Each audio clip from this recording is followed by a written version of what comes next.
والعمرۃ للہ، اور پورا کرو حج کو اور عمرے کو اللہ کے لیے۔ یہاں پر وہی پیغام کہ جہاں کہیں بھی حج کا ذکر ساتھ للہ، کوئی بھی عمل ہو مومن کا وہ اللہ کے لیے ہونا چاہیے۔ تو اتنا بڑا عمل اگر یہ بھی ریاکاری میں چلا جائے گا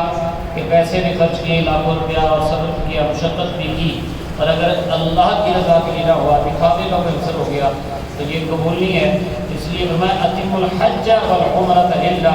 حج اور عمرے کو اللہ کے لیے پورا کرو۔ فإن أحصرتم فما استيسر من الهدي، ایسا ہوتا ہے کہ کوئی حج کے لیے نکلتا ہے، جاتا ہے، یا عمرے کے لیے جاتا ہے، آگے پہنچ نہیں سکتا، ارادہ اس کا حج عمرے کا ہے، احرام باندھ کے جیسے وہ نکلا، کسی وجہ سے کوئی پرابلم ہو جاتی ہے تو اس کے لیے مسئلہ حال بتایا کہ پھر وہ ہدی آگے بھیج دے، اور اگر کسی جگہ کسی وجہ سے احصار ہو جاتا ہے فرمایا ولا تحلقوا رؤوسکم حتى يبلغ الهدي محلہ، اس وقت تک اپنے سر کا حلق نہیں کرنا، سر کے بال منڈوانے نہیں، جب تک کہ قربانی کا جانور اپنی قربان گاہ تک نہ پہنچ جائے۔ یعنی قربانی کرنے کے بعد حلق ہوتا ہے، اس لیے اگر کسی نے وہ پہنچ نہیں سکا خود اور اپنا اس نے جانور بھیجا ہے تو جب تک اس جانور کی قربانی نہ ہو تو اس کا حلق نہیں ہوگا۔ ایک اور مسئلہ ہے کہ جب حج کے ایام میں آپ نے احرام باندھ لیا یا عمرے کا احرام باندھا ہے جس سے جو ہے غبار وغیرہ اس طرح کی چیزیں کاٹنا وغیرہ جائز نہیں ہے، لیکن فرمایا فمن کان منکم مریضا او بہ اذی من راسہ، جس کسی کو جو کوئی مریض ہو جائے یا اس کے سر میں کوئی مسئلہ ہو جائے، جیسے کسی صحابیوں کے واقعات ہیں کہ اس میں جوؤں کی کثرت ہو گئی تھی، اس سے تو وہ کافی تکلیف دہ حد تک جو ہے سلسلہ پہنچ گیا تھا، تو ان کو اجازت ملی تھی کہ آپ اپنے سر کے بعد جو ہے وہ منڈوا سکتے ہیں، لیکن اس کے لیے پھر فرمایا ففدیۃ من صیام او صدقۃ او نسک، پھر روزے رکھ کے یا صدقہ دے کے یا قربانی دے کے اس کا فدیہ ادا کیا جائے گا۔ اور پھر فرمایا فمن تمتع بالعمرۃ الى الحج فما استيسر من الهدي، یہاں پر اب ایک اور مسئلہ ہے کہ جو حج تمتع کرے گا یعنی عمرے کے ساتھ حج کا بھی فائدہ حاصل کرے گا تو پھر وہ ایک ہدی جو ہے وہ جو اس کو میسر آئے اس کو زیادہ دینی ہوتی ہے تو وہ اس کے اوپر جو ہے وہ ہدی دینا لازم ہے۔ اس میں بھی رعایت کیا ہے کہ فمن لم یجد، جو ایسا نہیں کر سکتا، فصیام ثلاثۃ ایام، وہ 3 دن کے روزے رکھے،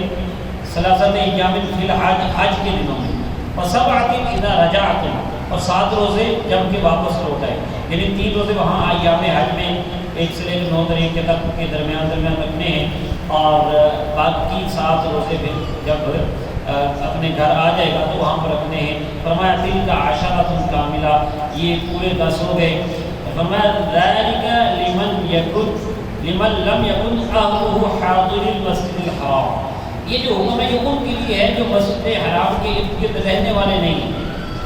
مسجد حرام کے ارد گرد جو رہنے والے ہیں ان کے لیے یہ حکم نہیں ہے کہ جو باہر سے جیسے ہم جاتے ہیں یہاں سے تو ان لوگوں کے لیے یہ حکم ہے۔ فرمایا اتقوا اللہ، اور اللہ سے ڈرو، واعلموا ان اللہ شدید العقاب، خوب جان لو کہ بے شک اللہ تعالیٰ سخت عذاب دینے والے ہیں۔ حج کے احکام آگے اگلے رکوع سے بھی چلتے ہیں۔ الحج اشہر معلومات، حج کے مہینے معلوم ہیں، حج کے مہینے معلوم ہیں۔ فمن فرض فیہن الحج فلا رفث ولا فسوق ولا جدال فی الحج، اب یہاں پر آداب کا خاص کر بتایا گیا کہ حج کے مہینے معلومات ہیں، حج کے مہینے معلوم ہیں، اس سے کیا مراد ہے؟ اشہر مہینے اور معلومات معلوم ہیں۔ حج کے مہینے کن کو کہا جاتا ہے؟ اشہر حج جو ہیں وہ ذوالقعدہ، شوال، ذوالقعدہ اور ذوالحجہ کے 10 دن، شوال، ذوالقعدہ اور ذوالحجہ کے 10 دن، یہ تقریباً 2 مہینے 10 دن جو ہیں ان کو اشہر معلومات کہا جاتا ہے، کیونکہ انہی دنوں میں حج کے لیے تیاری کر کے روانگی وغیرہ سارے اہتمام ہوتے ہیں۔ فرمایا فمن فرض فیہن الحج، جو ان میں اپنے اوپر حج لازم کر لے، فلا رفث، تو نہ جنسی باتیں کرنا ہے، ولا فسوق، نہ نافرمانی کرنا ہے، ولا جدال، اور نہ ہی جھگڑنا ہے پھر حج میں، یعنی حج پر جب گئے ہیں اس دوران کوئی جنسی باتیں، چاہے وہ اپنی زوجہ کے حوالے سے ہی ہو، کوئی جنسی بات نہیں ہوگی، ولا فسوقہ اور نہ ہی کوئی نافرمانی گناہ کی بات، اور ولا جدال اور جھگڑنا بھی نہیں، کیونکہ یہ ایک مشقت والا سفر ہے اور اس میں ایک قسم کا بندہ اپنا وطن چھوڑ کے وہاں جاتا ہے، بعض اوقات مختلف قسم کے لوگ آتے ہیں تو ایسے حالات بھی بن جاتے ہیں کہ بحث و مباحثہ ہوتا ہے، تو اس سے پرہیز کرنا ہے، ولا جدال فی الحج۔ فرمایا وما تفعلوا من خیر یعلمہ اللہ، جو بھی تم بھلائی کرو گے اللہ اس کو جانتا ہے، وتزودوا، اور ذاتی راہ تیار کرو، یعنی حج کی نیت کی ہے اس کے لیے کچھ ذاتی راہ ہونا چاہیے۔ حج کے اوپر پہلے بھی عرض شاید کر دیا تھا کہ اتنا پیسہ اس کے پاس ہو کہ وہ حج پر آ جا سکے، اس کا خرچہ بھی اس کے پاس ہو، اور اتنے دنوں میں وہ جن کا خرچ اس کے ذمہ ہے، جیسے اس کے اہل و عیال ہے، ان کا خرچہ بھی وہ دے گیا ہو، تو اس بندے پر حج ضروری ہوتا ہے۔ اپنا ظاہرہ سامان بھی ساتھ، یہ کئی لوگ ایسا کرتے تھے اس وقت کہ وہ نا توکل کرتے تھے، اللہ کی راہ میں جا رہے ہیں، کیا ضرورت ہے سامان کی، ویسے نکلتے ہیں، اللہ تعالیٰ خود ہی ہمارے لیے بھی رستہ بنا دے گا۔ اور بعض اوقات ان کو دوسروں سے سوال کے لیے بھی ہاتھ پھیلانا پڑتا تھا، تو اللہ تعالیٰ نے یہاں ایک فطری بات اور ایک انسانی نیچر کی موافق بات کہ اپنی عزت نفس کو